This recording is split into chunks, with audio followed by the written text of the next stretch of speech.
This happened about 8 or 9 months after I moved into my very first house. I was 24 years old at the time, fresh out of college, newly independent, finally making real money for the first time in my life. Owning that house felt like a milestone, like proof that I was doing something right. It wasn't a big or fancy place, but it was mine.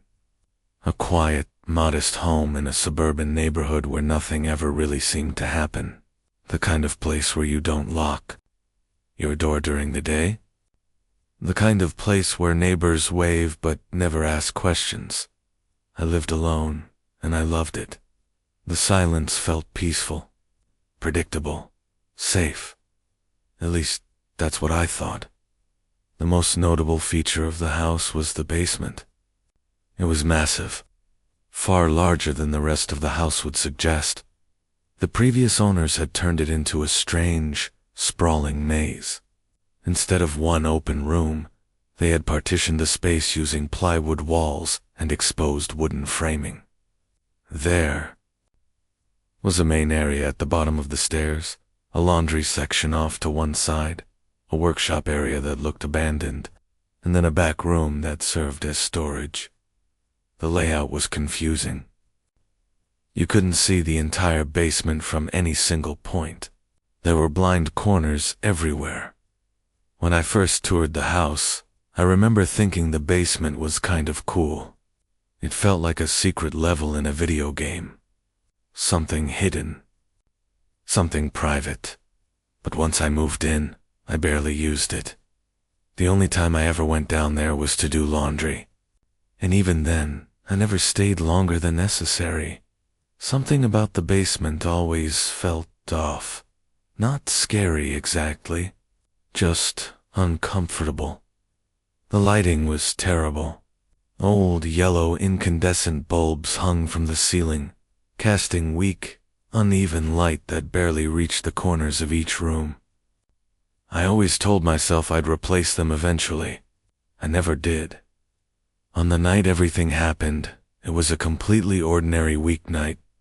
Nothing unusual. Nothing special. I realized I was out of clean clothes and needed to do laundry before work. The next day, I grabbed my basket and walked to the basement door without giving it a second thought. When I opened the door, I noticed the basement lights were already on.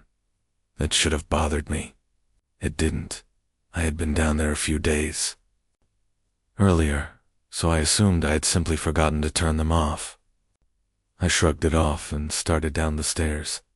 That was the last normal moment of my life in that house. I reached the bottom of the stairs and took a few steps toward the laundry area when I sensed movement. Not something I saw directly, just something. Shifting in my peripheral vision, my head turned instinctively, and my eyes locked onto him. A man was crouching behind one of the folding tables.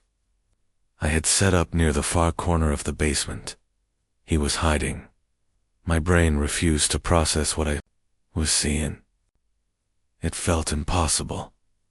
Unreal. There was a stranger in my basement. We stared at each other. Neither of us moved. I remember thinking that if I stayed still long enough, maybe the image would fade. Like my mind had glitched, but it didn't. He looked filthy, disheveled, wrong. His clothes were dirty and worn. His hair was greasy and unkempt. His face looked weathered in a way that didn't match his age, like someone who had been living without shelter for a long time. And his eyes, they weren't wide with surprise. They weren't panicked. They were focused, intent. That stare is something I'll never forget. Then, without warning, he stood up. For a split second, I thought he was going to charge at me, but instead, he ran deeper into the basement, disappearing into the partitioned rooms in the back. That sudden movement snapped me out of my paralysis. Fear hit me all at once. I turned and started backing toward the stairs as fast as I could. I didn't make it far. Before I could reach the first step, every single basement light shut off simultaneously. The darkness was immediate, total, absolute. I had never experienced that basement with the lights off before. I hadn't realized how completely pitch black it could be. There was no ambient light, no glow from windows, no visibility at all. It felt like being swallowed. I froze, heart pounding, breath shallow. Then I did something incredibly stupid. I assumed I knew my own house well enough to navigate in the dark. I kept moving. I stretched my hands out in front of me, trying to feel my way toward the stairs. But I misjudged my footing. My foot caught on something, and I went down hard. I hit the floor with enough force to knock the breath out of me. For a moment, I couldn't move, couldn't think. When I finally pushed myself back up, I realized I had no idea which direction I was facing. Darkness erased everything. That's when panic truly set in. My phone was upstairs on the kitchen counter. No flashlight. No way to call for help. So I screamed. I screamed as loud as I could, hoping the noise would scare him away, hoping it would attract attention, hoping it would somehow save me. Instead, I heard screaming in response from the other side of the basement. Another voice screamed back at me. It mirrored my panic, but it was deeper, louder, more aggressive. It didn't sound scared. It sounded energized. The sound sent chills through my entire body. I stopped screaming. Instantly. So did he. The silence that followed was worse than the noise. It felt heavy, oppressive. I started moving again, slowly, carefully, using my hands to feel along the walls. Somewhere behind me, I heard movement, footsteps, dragging sounds. He was moving too, and then a terrifying realization hit me. He knew this basement. The way he moved wasn't cautious.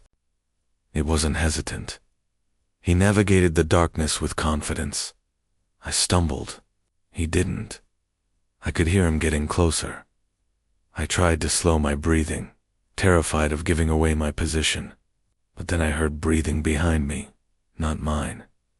His. It was close enough that I could feel it on my neck. I was certain he was going to grab me, that this was how it ended. Then my hand brushed against wood. The staircase, relief, surged through me so fast it nearly made me collapse. I grabbed the railing and started running up the stairs without hesitation. I didn't even make it to the second step.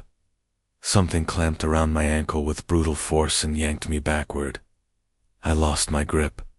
My head struck the railing, and I fell. Pain exploded through my body as I hit the basement floor again. I still couldn't see him, but I could feel him dragging me away from the stairs. His grip was strong, unnaturally strong. I kicked and thrashed wildly, fueled by pure desperation. My foot finally connected with something solid. His grip loosened. I twisted violently, tore myself free, and ran. I didn't think. I didn't plan. I just ran.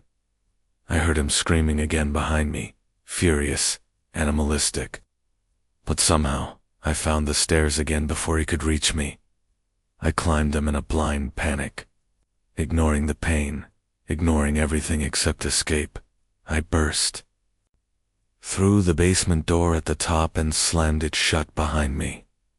That's when I realized the door didn't have a lock. I threw my entire body against it, bracing myself. Seconds later, heavy footsteps pounded up the stairs. Then a massive crash. The door flew open for a split second before I forced it shut again. He slammed into it again, and again, and again.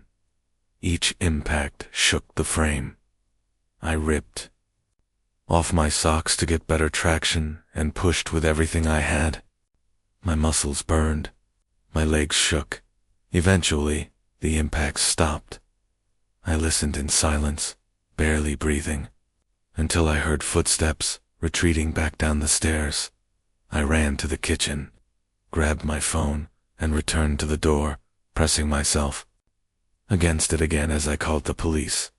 When they arrived, the house felt eerily calm. The man was gone. A basement window had been forced open from the outside. Nothing was stolen. The officers believed he had been living in my basement. That thought still makes me sick. I moved out 4 months later, and I am convinced that man was prepared to kill me.